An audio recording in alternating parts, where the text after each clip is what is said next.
네, 목요일 아침 이슈 레이더 시간입니다. 지금 시간 7시 38분 지나고 있습니다. 신인규 기자, 며칠 만에 돌아왔습니다. 안녕하세요. 안녕하십니까. 예, 며칠 박찬희 기자가 대신하면서 신인규 기자 잘렸냐고 이렇게 궁금해하시는 분들이 있는데 박 기자가 잘해가지고, 예. 네, 건강하게 다시 돌아왔습니다. 이슈 보겠습니다. 오늘 어떤 이슈들이 오늘장을 움직일까요? 첫 번째 키워드 역시 여러분들 지금 시간에 거래에서 메타 주가 떨어지는 거 보면 깜짝 놀라실 겁니다. 급락을 하고 있습니다. 자세하게 설명해 주시죠. 제가 직전까지 보고 왔을 때는 16% 정도 떨어졌더라고요. 결론부터 말씀드리면 주가 흐름이 메타는 좀 안 좋고 뭐 어디는 좋고 이렇게 해서 이 실적 발표한 기업들 약간 갈렸지만 미국에서 큰 틀에서 봤을 때 국내 증시에는 나쁘지 않은 숫자들이 좀 확인이 됐습니다. 메타는요, 그동안에 이 국내에서 이제 미국 증시 들어올린 7개 대표 종목 가운데 하나로 인식이 됐는데 오늘은 장후에 실적 발표한 뒤에 주가가 한 16% 넘게 내렸습니다. 이게 2분기 전망이 시장 예상보다 좋지 않았고 몇 가지 부분에서 걱정을 키웠기 때문입니다.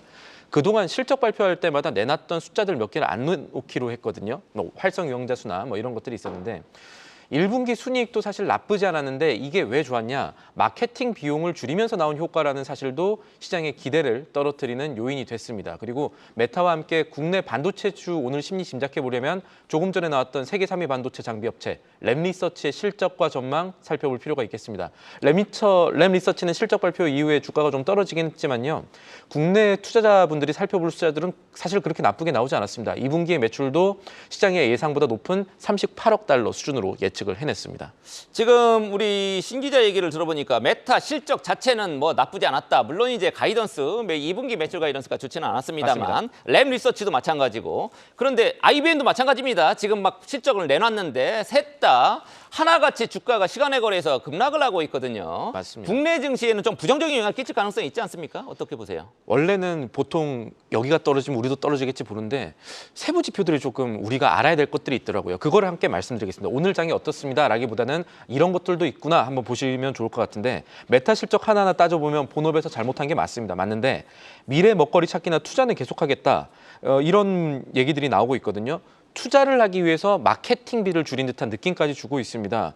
메타 역시 이제 다른 곳과 같이 자체 모델을 개발하는 등 이 AI 투자 계속하고 있거든요. 메타가 이번 실적 발표에서 올해 자본 지출이 350억 달러에서 400억 달러 될 거라고 봤습니다. 원래는 이 300억 달러에서 370억 정도 할 거라고 봤거든요. 그러니까 당초 계획보다 10% 정도 늘릴 거라고 얘기를 한 건데 이런 전망은 사실 다른 섹터 중에서 국내 AI 관련주를 바라보는 투자 심리는 나쁘지 않을 수가 있겠죠.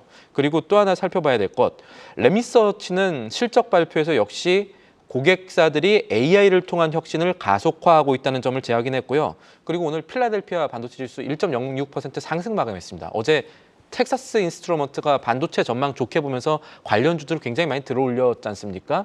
오늘도 큰 틀에서는 미국에선 적어도 AI와 관련해서는 나쁘지 않은 숫자들이 확인되고 있습니다. 네, 희망을 심어주고 있습니다. 지금 뉴욕 증시 뭐 테슬라도 마찬가지입니다만 시가총액만 놓고 보면 삼성전자보다 훨씬 크죠. 메타만 해도 삼성전자 시총이 3배입니다. 우리 국내 증시의 20% 차지하는 삼성전자 시총보다 3배나 큰 메타가 시간의 거래에서 한꺼번에 막 16% 급락하고 이런 거 깜짝 보면 놀라죠. 예. 진짜 다이나믹합니다. 자, 두 번째 이슈 보겠습니다. 오늘 한국이 GDP 증가율, 경제 성장률 내놓죠. 네, 예상보다 좋을 가능성이 있습니다. 그렇습니까? 당초 우리나라 1분기 GDP에 대한 시장 추정치가 한 0.5%에서 0.6% 분기 대비 그 정도 나올 것으로 예상이 됐었는데 별로 안 좋은 것 같은데요. 취재를 해보면은 기관에서도 그렇고 정부에서도 그렇고 요거보다 좋을 것 같다라는 얘기들이 네네. 들려오고 있습니다. 조금 뒤인 오전 8시에 속보치가 공개가 되는데요. 적어도 발표 전 분위기가 나쁘지 않은 겁니다. 역시 수출 호조가 이 긍정적 전망의 주 요인인데요. GDP 발표 전에 1분기 수출 증가율이 저희가 확인을 했죠. 전년 대비 8.7% 나왔습니다. 좋게 나온 영향이 크고요. 그리고 최근에 UBS라든지 HBS라든지 아니면은 뭐 CT라든지 주요 해외 투자은행들이 우리나라의 올해 전체 경제 성장률 좋게 보는 것도 큰 틀에서는 괜찮은 부분이라 실제 1분기 데이터가 어떻게 나올지 지켜볼 부분입니다. 네, 실제로 속보가 나오면 저희 한국경제TV에서 계속 전해드리겠습니다. 지금 현재 분위기, 수출 말씀을 하셨는데 네. 수출 실제로 좀 개선되고 있죠? 개선되고 있습니다. 수출이 왜 좋냐 뭐 이러면은 여러 가지 부분에서 요인을 찾고 답을 말씀드려야겠습니다만 수출이 어디가 좋냐라고 물어본다면 답이 명확합니다. 반도체입니다. 반도체가 굉장히 좋았고 여기에 최근에는 화장품 정도를 추가할 수가 있을 텐데 반도체 상승 사이클이 보통 역사적으로 봤을 때 2년 정도는 지속이 되어 왔습니다. 그렇다면 반도체는 큰 변수가 없을 경우에 내년 중반까지는 수출이 계속 좋을 가능성이 있다는 뜻으로 봐도 무방할 것이다. 이렇게 증권가들은 보고 있고요. 그동안의 수출 호조였다 이 최근에 좀 증가세가 둔화가 됐던 자동차, 기계 이런 부분들이 환율 등에 힘입어서 수출의 성과를 낼지가 살펴볼 부분이 되겠습니다. 네. 세 번째 이슈 바로 여러분들 가장 큰 관심 갖고 있는 실적입니다. 지금 미국도 그렇고 한국도 그렇고 실적 시즌 핵심 중심부에 이번 주가 있습니다. 어제 장 마감 후에 실적을 발표한 국내 기업들 어떤 데가 있고 어떻게 나왔습니까? 일단 LG 이노텍부터 살펴봐야겠습니다. 애플이 딱 떠오르네요. 아이폰 부진해서 안 좋을 줄 알았더니 생각보다 좋아서 증권사들이 리포트 많이 내놨습니다. 생각보다 괜찮다. 실적 추정치 높여잡아야겠다. 뭐 이런 얘기들 많았는데 사실 이 회사는 실적 데이터 나오기 전부터 이 호실적 기대 주가가 어제 많이 올랐습니다. 실제 나온 숫자가 기대 심리를 배신하지 않았다라는 정도의 평가가 나오고 있고요. 어떤 부분 봐야 되느냐. 매출이 1분기에 4조 3,336억 원, 영업이익 1,760억 원 정도 기록했습니다. 전년 동기 대비 매출 한 1% 정도 감소했지만 영업이익이 20% 넘게 증가를 했는데 시장 추정치를 웃던 실적이고 이렇게 되면은 LG노텍의 이 실적은 연간 영업이익 규모가 한 1조 원 정도 복귀할 것이다라는 전망들이 증권가에서 나오고요. 어제 실적 발표한 삼성바이오로직스 실적도 이 증권가에서는 좋게 봅니다. 하나증권 같은 경우는 실적 발표 이후에 삼성바이오에 대한 연간 실적 추정치 높여잡았고요. 그리고 지난해 수준의 영업이익률 지난해 39.9% 기록했거든요. 올해 이 정도의 영업이익률이 하반기에 좋아서 가능할 것이다. 이렇게 보고 있습니다. 그리고 하나오선이 이 실적을 내놨는데 하나오선의 흑자 전환 역시 주목할 부분입니다. 드디어 흑자 전환했습니다. 1분기 영업이익 529억 원 기록했죠. 증권가에서는 하나오션 시작으로 이제 HD 한국조선해양과 삼성중공업 역시 1분기 흑자를 기록할 것으로 전망을 하고 있는데 이 전망이 맞다면 조선 3사가요 13년 만에 동반 흑자를 기록할 수 있다는 얘기가 됩니다. 이 부분도 살펴봐야겠습니다. 네, 사실 이제 하나오션만 문제였죠. 흑자 전환하면 3사 동반 흑자 전환 할 것 같습니다. 오늘 실적 발표하는 기업들 어떤 데가 있습니까? 저희가 표를 간단하게 준비를 했으니까 그거를 보시면 될 것 같습니다. 오늘 뭐 큰 대기업들 실적 발표 되게 많이 하거든요. 현대차가 오늘 실적 발표합니다. 시장 추정치는 매출 39조 4천억 원, 영업이익 3.5조, 3조 5천억 원대고요. SK하이닉스 관심 많으실 겁니다. 실적 내놓습니다. 그리고 LG 계열사들도 오늘 전자와 LG 에너지솔루션, 디스플레이 이런 것들이 함께 실적 발표하고요. 그리고 포스코홀딩스와 포스코퓨처엠, 하나솔루션과 같은 국내 주요 대기업들이 1분기 실적을 오늘 발표합니다. 야, 2차 전지 관련주들 오늘 줄줄이 실적 내놓습니다. 특히 가장 큰 관심 SK하이닉스일 겁니다. 요것도 속보 뜨면 한국경제TV에서 가장 빠르게 전해드리겠습니다. 자, 마지막 이슈. 예, 말도 많고 탈도 많았던 에코프로 돼 있습니다. 지금 에코프로 지금 액면 분할해서 거래 정지가 됐었는데 오늘 분할 후에 이제 상장을 하는 거죠. 그렇습니다. 에코프로가 이제 주식을 5개로 나눈 거죠. 5대1로 주식 분할한 다음에 거래 재개합니다.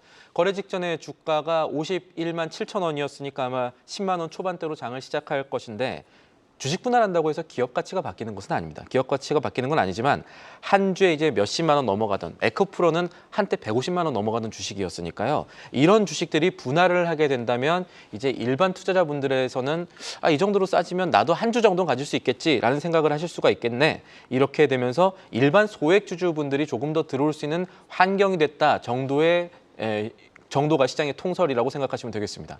네, 100만 원 넘었던 종목인데 예, 어느덧 51만 7천 원으로 거래가 정지됐고 5대1로 이제 액분하게 됐죠. 미국에서는 액분이 없는데 주식 분할이죠. 예. 어찌 됐든 에코프로 지금 새로 이제 분할이 상장했는데 오랜만에 보시는 분들 깜짝 놀라지 마시고 이거 액면 분할했다 이렇게 이제 이해를 하시면 될 것 같습니다.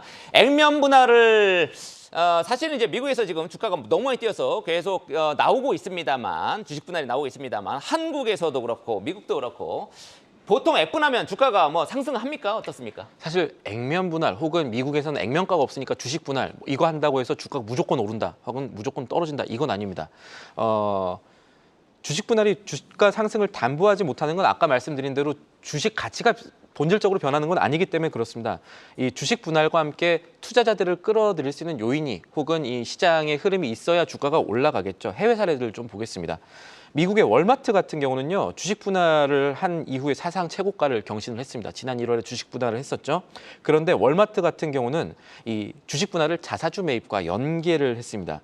월마트 같은 경우는 이 직원들한테 항상 이 주식들을 나눠주는데 이거를 잘게 쪼개서 나눠주게 되면은 이게 재무 구조의 개선에 도움이 되고 이런 흐름들이 있기 때문에 월마트 같은 경우는 주식 분할하게 되면은 이거는 여러 가지 수급이 좋아지니까 호재다 이렇게 받아들이면서 주가가 올라간 것이고, 일본 같은 경우들은 지난해 증시가 좋았었는데 액면 분할하고 나서 증시 많이 올랐습니다. 이 액면 분할을 시작한 기업들이 지난해 60% 정도 늘어났거든요. 투자 허들을 낮췄다는. 일본은 이제 저 매매하려면 기본 단위가 뭐 100주씩 거래하고 이러니까 액면 분할이 많은 맞습니다. 들었습니다. 그래서 일본 같은 경우 대표적인 주식이 찾아봤더니 NTT 도코모라고 통신사 있습니다. 여기가 액면 분할하고 나서 주식 거래량 33배가 늘어났습니다. 와우.